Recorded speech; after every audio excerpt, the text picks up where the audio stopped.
Hey, what's going on, friends and family? My name is Skylent, and this video is going to be super weird. It is a list video, and it's only 3 games. It is specifically the most recommended, underrated MMORPGs.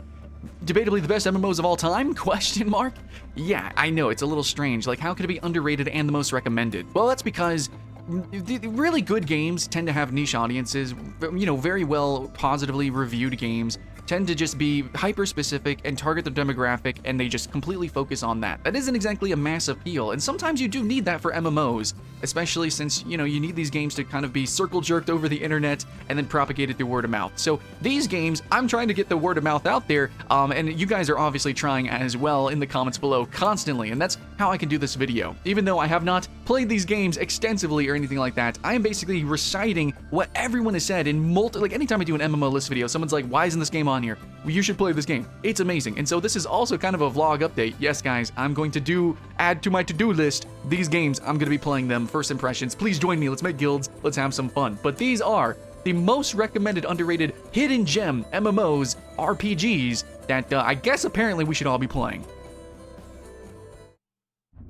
Okay, so the first game to talk about is going to be Star Wars: The Old Republic. Now, oftentimes I omit it from MMO lists because objectively, it is not so much a massively multiplayer game, at least not anymore. It is completely focused on story, debatably even just a single player experience, and then, you know, the hub townage and a couple of other things. Maybe you could do some PvP, what have you. It's not a game that I've explored too deeply, but from what I've played, first impressions, I'm like, whoa, this is kind of cinematic. This is kind of decent. Obviously a little clunky and awkward, built on a foundation of what was supposed to be a full, massively multiplayer online game, but regardless, actually for an RPG, you know, it kind of makes a lot of sense, and it works really well. And honestly, there's a lot of hit or miss with, I think, Star Wars, like, franchises. Like, Mandalorian was amazing, and then, like, the 2 newest movies were garbage. And then a lot of TV shows are pretty good, but then some games are really awkward, but then some games are amazing. Yeah, it's hit or miss here and there, but I think that Star Wars: The Old Republic, while it launched and it seemed kind of cash grabby,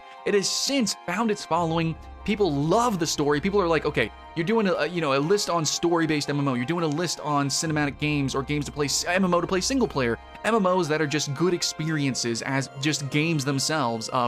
Yeah, you got to be talking about Star Wars, okay? So I guess that's a game I need to play more of to really hit home. I know it looks cheesy. It looks like maybe in some ways it could be for kids. Not everyone loves Star Wars, especially now, but I think going back into it, it could be so refreshing. I mean, how many sci-fi MMOs do we have? How many MMOs do we have that actually do focus on single-player storytelling? And it seems like a lot of you guys are enjoying Final Fantasy XIV and that sort of vibe and that sort of type of MMO. Well, Star Wars kind of does that too. Not sure how it does endgame rating or hardcore gameplay, but in terms of leveling the story and enjoying a good experience like you have been with Final Fantasy XIV, then yeah, it looks like this is the game for us to try. At least between lulls of other subscription and endgame style and story-based MMOs. Number 2 on the list is Lord of the Rings Online, and I lament it, but guys, I quit this game like almost immediately because I was playing World of Warcraft. It seemed like it was competing with WoW a lot, especially classic WoW, Burning Crusade. That was kind of my vibe, and I really enjoyed the scene with WoW, and it just seemed like, oh, this is another clone, and I was working with Free MMO Station. I played so many other MMOs, and this game completely evaded me, and I am such a freaking idiot, and I know exactly why. Over and over again, it has been reiterated that Lord of the Rings Online is just a genuinely good, and yes, kind of staple, in some ways, I would say clone-style MMO, but it's just done well, where other MMOs kind of become something they're not, or what they, they used to be a really cool thing like classic WoW, and then it's like, yeah. Anyways, we know the story with that.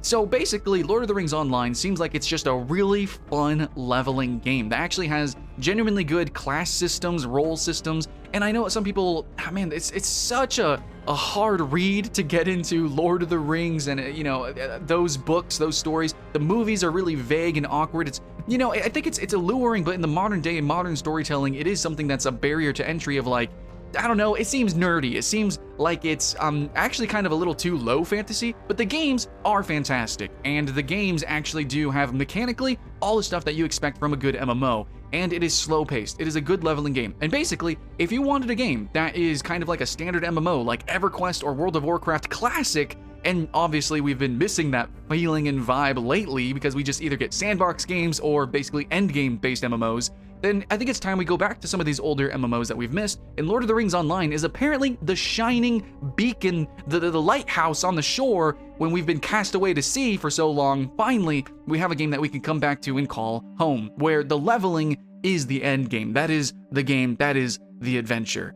And yeah, no, I'm hungry for that too. I can get in, maybe I can kind of enjoy it if I play it almost like a parody, because I do think Lord of the Rings Online is a little bit sweaty, but overall, I think I can have a lot of fun in this game, and I think that's what we should focus on is, yeah, slow and leveling and making friends and the whole, you know, questing experience through the world. Yeah, that's fun. It needs to be fun again, and it needs to not just be a chore, which it is, you know, a chore to get to endgame, like so many other games. So yeah, Lord of the Rings Online, that's pretty much what everyone is saying about that, and highly recommending it.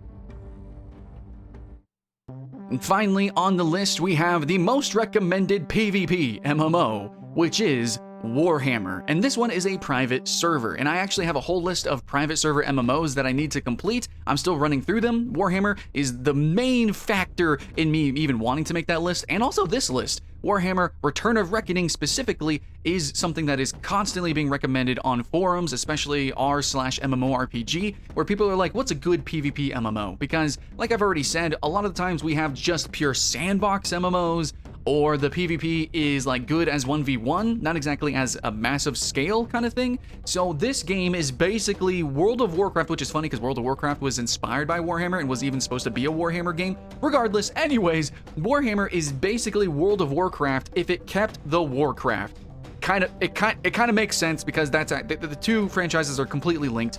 But regardless, Warhammer is a franchise that I have not, like as an IP, I just have not even dived into at all. I watch videos on painting models. I need to learn about the lore. I'm kind of getting glimpses here and there. I almost, you know what, actually, I think I'm gonna go and buy like the collector's edition for this MMO, even though it's not an official server anymore, just because I'm interested in this experience. Basically, Warhammer seems like it's sort of a riff or almost a parody of old fantasy concepts, but taken like to 11. You know, the racism is really there, blood, guts, gore is really serious. So it's like, it's comical, but it's comic for adults. This is not comic violence. It is real violence, but told through a fantasy comical lens, I think.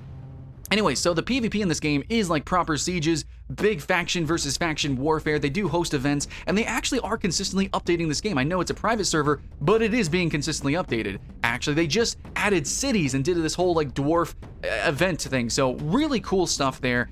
Same thing with other, you know, private server MMOs like Toontown, etc. Again, I'm going to call those out too, but those are really underrated games that do get recommended. But more than any of them, if you ask for a PvP MMO, like, you know, like classic WoW or something like that, where they kind of had hints of that, bringing that right to the forefront and that being the main concept of the game, Warhammer is pretty much the only one. Otherwise, there's not too many pure PvP MMO that aren't completely toxic and, you know, awkward and not really MMORPGs, but this one is. So seemingly, it seems like a game that's really gone under the radar, but over time, its niche community has actually been built and built and built, and now through word of mouth, we're all learning about it. Same as me, we all need to jump into Warhammer.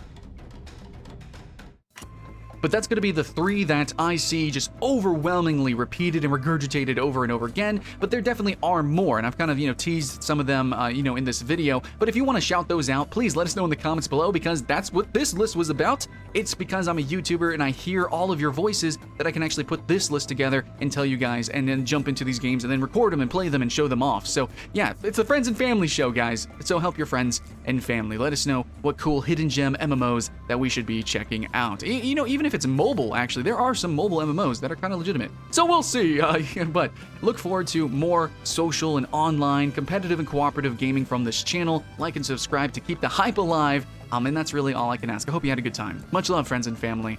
My name is Skylent, welcome to the channel, and I'll see you in the next one.